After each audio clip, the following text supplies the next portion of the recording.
Dinasti politik Jokowi ini berpotensi menjadi salah satu variabel Indonesia akan cepat bubar pada 2030 nanti. Dinasti politik Jokowi kini terus menjadi perdebatan hingga melahirkan petisi Purnawirawan TNI, reshuffle Menteri Jokowi, dan lengserkan Wapres Gibran Rakabuming Raka. Bahkan disebut Indonesia terancam bubar di tahun 2030 jika dinasti politik Jokowi tidak dikendalikan.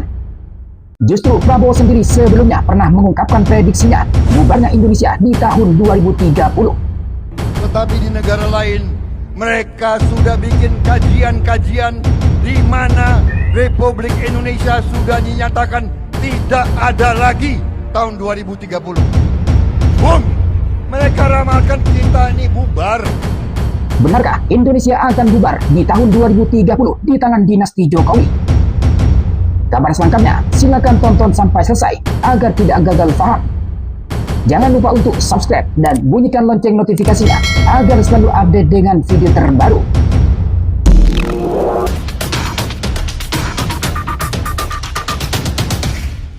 Assalamualaikum warahmatullahi wabarakatuh. Hai sahabat arah baru, bertemu kembali dengan saya di channel ini. Sahabat arah baru, kali ini kita akan mengulas soal prediksi dinasti politik ala Jokowi menjadi ancaman, terutama bagi masa depan bangsa dan negara. Bahkan disebut Indonesia bubar di tahun 2030. Benarkah seperti itu?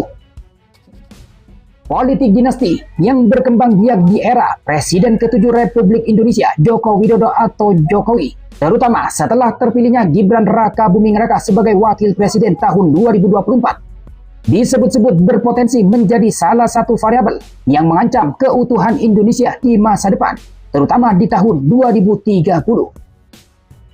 Maka begitu mengejutkan pernyataan mantan Komandan Korps Marinir Legend TNI Purnawirawan Soeharto yang secara tegas menyampaikan ketidakpercayaan dan penolakannya terhadap Jokowi, bahkan menyebutnya sebagai musuh bersama. Lalu ia menyatakan bahwa para purnawirawan telah mencapai kesepakatan kolektif bahwa Jokowi bukan lagi sekutu. Karena kami purnawirawan sudah sampai pada kesimpulan Jokowi itu adalah musuh bersama. Itu aja, kata Soeharto dalam dialog yang ditayangkan Metro TV bertajuk Purnawirawan TNI Bergerak, Wapres Gibran Digertak.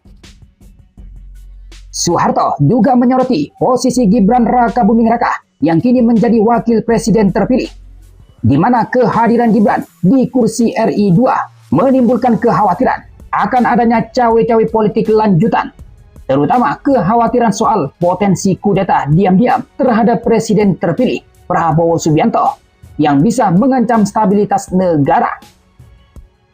Kenapa Legend Soeharto mengatakan seperti itu? Karena menurutnya tentara itu selalu berpikir tentang kemungkinan-kemungkinan terburuk yang akan dihadapi. Adapun soal Indonesia diprediksi bubar tahun 2030 juga pernah disampaikan oleh Presiden Prabowo Subianto pada tahun 2018 lalu. Walaupun konteks yang disampaikan oleh Prabowo kala itu bukan soal dinasti politik Jokowi. Akan tetapi jika ditarik pada pemilu 2024, di mana Gibran lolos menjadi cawapres lewat pamannya di MK, hingga dilantik menjadi wakil presiden, maka politik dinasti ini menjadi indikator bubarnya Indonesia di tahun 2030. Maka pengamat militer dan politik Slamet Ginting menyoroti pidato Presiden Prabowo Subianto yang pernah menyampaikan kekhawatiran tentang potensi bubarnya Indonesia di tahun 2030 itu.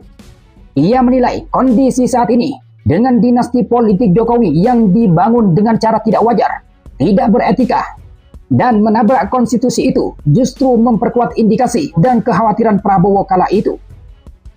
Jika dianalisis secara strategis, maka dinasti politik Jokowi berpotensi menjadi salah satu variabel Indonesia akan cepat bubar pada tahun 2030.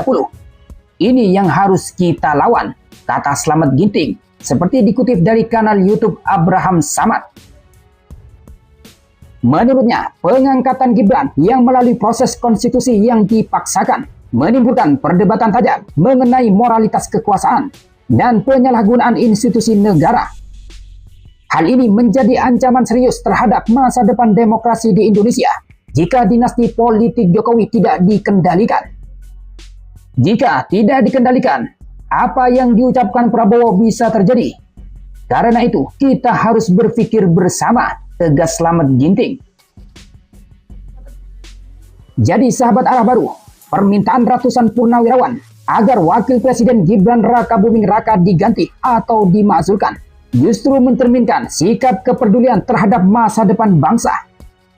Di mana alasan mencolok para purnawirawan TNI di balik petisi itu karena menilai Gibran tidak layak, tidak punya pengalaman, ilmu pengetahuan, dan tidak punya prestasi, serta tidak punya kemampuan memimpin negara sebesar Indonesia. Ex-Menko Polhukam era Jokowi sendiri, Profesor Mahfud MD, mengaku cemas terhadap masa depan hukum di Indonesia. Kecemasan itu terjadi karena melihat hukum seolah bisa dirubah untuk tujuan politik segelintir orang yang berkuasa. Mahfud MD khawatir hal itu lantas menjadi tradisi bagi kehidupan demokrasi dan penegakan hukum di Indonesia. Saya juga agak cemas juga ya dengan masa depan hukum itu. Khawatir terjadi kebiasaan bahwa jika sekelompok elit yang sedang memegang sebagian besar kekuasaan itu ingin mencapai sesuatu, lalu dibuat hukum agar keinginan itu tercapai. Kata Mahfud MD dalam program Terus Terang episode pertama, Rabu 22 Mei tahun 2024. Dalam konteks ini, Mahfud MD mencontohkan pencalonan putra sulung Jokowi, Gibran Rakabuming Raka di Pilpres 2024. Menurut penilaian Mahfud MD, banyak pihak melanggar hukum konstitusi karena tidak sesuai syarat usia pencalonan presiden dan wakil presiden. Mantan Ketua MK ini memandang bahwa segala cara dilakukan untuk mewajarkan pelanggaran. Hukum yang ada diubah, dicari cara prosedur formal agar hukum bisa diubah, dan dijelaskan secara formal bahwa itu tidak melanggar. Padahal secara substansi dan etika itu bermasalah, tutur Mahfud MD. Sementara mantan Wakil Presiden ke-6 Republik Indonesia, Jenderal Purnawirawan Tri Sutrisno menegaskan bahwa semua purnawirawan TNI dari semua matra kompak mendukung Gibran Rakabuming Raka dicopot dari jabatannya sebagai Wakil Presiden agar negara bisa ditata kembali setelah diacak-acak demi kepentingan satu keluarga. Menurutnya, jika persoalan ini tidak segera diselesaikan, maka negara terancam merusak. Bahkan mantan Kepala Badan Intelijen Negara atau BIN, Jenderal Purnawirawan Sutioso menegaskan bahwa Wakil Presiden seperti Gibran tidak mampu mengurus negara. Justru yang ada nasib negara dipertaruhkan. Jadi, lantas bagaimana menurut pendapat sahabat Arah Baru dengan kabar ini? Silakan sampaikan pendapat Anda di kolom komentar di bawah. Dari saya terima kasih. Wassalamualaikum warahmatullahi wabarakatuh.